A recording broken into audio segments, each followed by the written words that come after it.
O governo, por 30 anos, administrou, com pleno sucesso.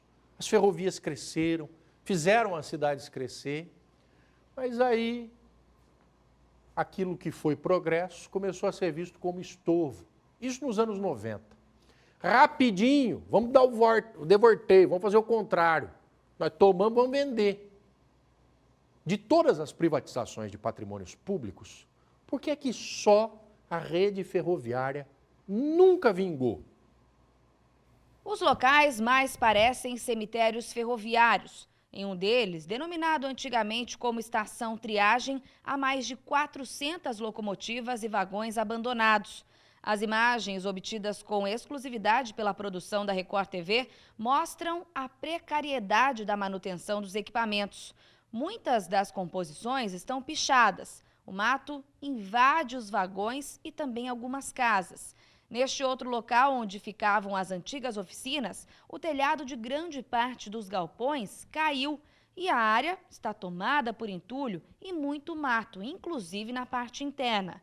Além dos vagões abandonados, veículos antigos estão nas mesmas condições e até máquinas que serviam para arrumar as locomotivas. Um enorme patrimônio público se deteriorando e ainda colocando em risco a vida da população. A água parada, acumulada em vários locais há anos. São espaços que contribuíram para o desenvolvimento de Bauru por conta da chegada das estradas de ferro e que até fizeram a cidade ser considerada como o principal entroncamento ferroviário do Brasil e que agora estão em total abandono. A área da antiga Estação Triagem fica bem próxima ao centro da cidade, perto da Avenida Nuno de Assis. E era um importante local de entrada e saída de mercadorias, além de servir como espaço para estacionamento de locomotivas e outros serviços ferroviários. Hoje, as composições estão estragando no local que já foi de bastante movimento. O pátio de triagem paulista ele foi construído pela Companhia Paulista na década de 30. Para manutenção de locomotivas, carros, vagões, que carro é o veículo que transporta passageiro, vagão que transporta carga. Tinha baldeação de carga de um trem para o outro, como a Companhia Paulista usava a bitola larga, que é a largura entre os trilhos de 1,60 m, passava para a bitola estreita, que é 1 metro, da Sorocabana e da Noroeste, e vice-versa. Tinha entreposto de grãos, combustíveis, usina para tratamento de dormente, onde o dormente recebia um tratamento para ele ficar resistente à praga no solo, Então era uma área que tinha bastante atividade, muitos funcionários trabalhando ali. Já as antigas oficinas da Noroeste do Brasil ficam na Avenida Alfredo Maia e foram inauguradas no começo dos anos 1900. Aqui eram realizados reparos e também feita a manutenção de locomotivas, vagões, além dos reparos nas linhas férreas. Foram cerca de 90 anos de uso da área até que o transporte de passageiros começou a parar e, pouco a pouco, os galpões foram sendo abandonados. As antigas oficinas da Noroeste era um complexo bem maior do que o de triagem, porque eram as oficinas centrais da ferrovia. Como a Noroeste do Brasil tinha a sua sede em Bauru, tanto administrativa quanto operacional, foi necessária a construção dessas oficinas, no início da década de 20. Então você tinha ali desde o serviço de fundição de ferro, de bronze, a tornearia, marcenaria, elétrica, estofaria. Então você fazia a montagem e a manutenção de locomotiva, carros, vagões, a serraria.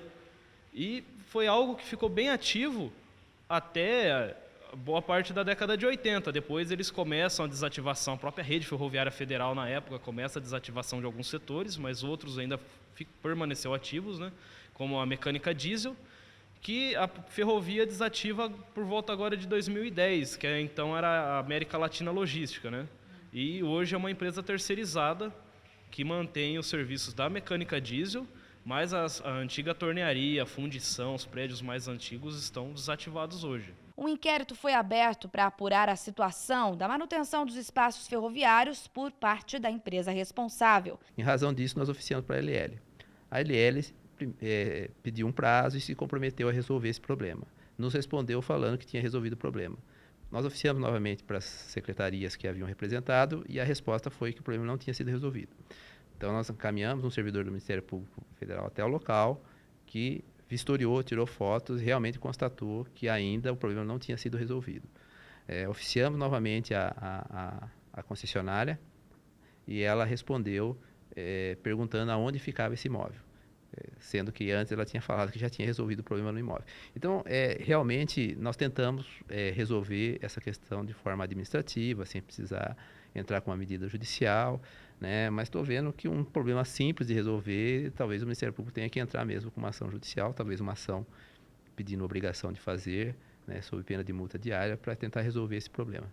O procurador da República explica que a empresa é a responsável pelas composições devido à concessão, já que desde que ela foi firmada, a empresa recebeu o direito dos bens e de executar os serviços, e estar nessas condições não seria o ideal. Qualquer concessionária de serviço público, quando recebe um serviço público, em muitos desses contratos de concessão, eles recebem também os ativos, que a gente chama de ativos, que são aqueles ativos operacionais, os necessários para operar o serviço, né? Esses bens, a princípio, eram da União, tanto os bens imóveis como os vagões, as locomotivas, o trilho, toda a infraestrutura. Isso é feito um arrendamento para a concessionária. Então, ela se responsabiliza por esses bens, né? E ela indica quais desses bens é necessário para que ela faça a operação do serviço. Os que não são necessários, ela deveria devolver para a União, né? Então, desses vagões que estão abandonados, primeiro precisaria saber se se trata de vagões que ainda são operacionais, né, que a concessionária declara que são operacionais, e aí a responsabilidade é dela, ou se são vagões que já foram devolvidos para a União, aí passa a ser responsabilidade da União, né? Fato é que a concessionária assina um contrato e assina um termo de recebimento desses bens. Ao final da concessão, ela tem que restituir os bens. Obviamente que há uma depreciação, mas ela tem que restituir os bens em condições, nas mesmas condições que recebeu, né? Desconsiderando uma depreciação natural no uso desses bens. Então, ela tem essa responsabilidade patrimonial perante a União. Ainda de acordo com as apurações do Ministério Público Federal, a ANTT, Agência Nacional de Transportes Terrestres, já notificou a empresa responsável em 2014 pela má conservação das áreas e equipamentos relacionados à ferrovia. E o Ministério Público também já se manifestou quanto aos danos ao patrimônio histórico. Já existe uma ação civil pública que foi proposta há alguns anos pelo Ministério Público Federal.